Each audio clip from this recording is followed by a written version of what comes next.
o'tib, yetilib turib, yorilgan tuxum hujayralarni urug'lantirish kerak. Harakati bo'lgani uchun mustaqil harakat qilib o'ta oladi. Ikkalasi qo'shilib, orqaga qaytib kelishi uchun buni ichida kiprichalari bor, dumalatib olib kelib endometriyaga yopishtirib qo'yadi. Ana o'sha vazifasi. Bularni ochiq yopiqligini faqat rentgen qilganda aniqlanadi. Endi bu ayrim holatlarda yopilib qoladi. Qachon? Ureplazma, mikoplazma, xlamediya degan jinsiy yo'l bilan yuqadigan infeksiyalar bor. O'shanda yopilib qoladi.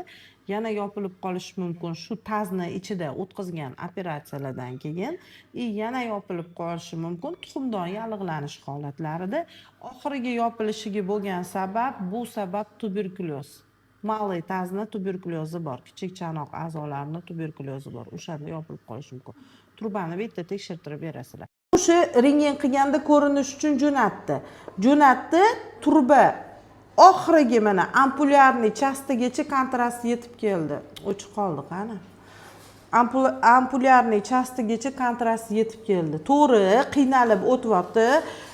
Bundoq hisoblaganda chap tarafinda mana chap tarafinda to'liq o'tdi, o'ng tarafinda ham to'liq o'tyapti, faqat qiynalib kelyapti. Ozgina spayki chandiqlar bor.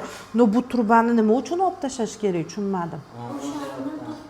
O'ng tarafdan dedi umid yo'q dedi, qarib olish kerak, chap tarafdan. Ikkalasi ham oxirigacha yetib keldi kontrast. Oxirigacha yetib keldi. Zaklutseniyani shunaqa bergani uchun endi u jo'natayotgan paytida necha minutda qatga yetib borganini ko'rib turgan u-ku, mana boshlanishi. Mana to'liq o'sha oxirigacha yetib borgan. Yana bitta boshqa talab turbani rentgen qilib berasizda, hech narsani olib tashlamaymiz. Qani buni zaklutseniyasi?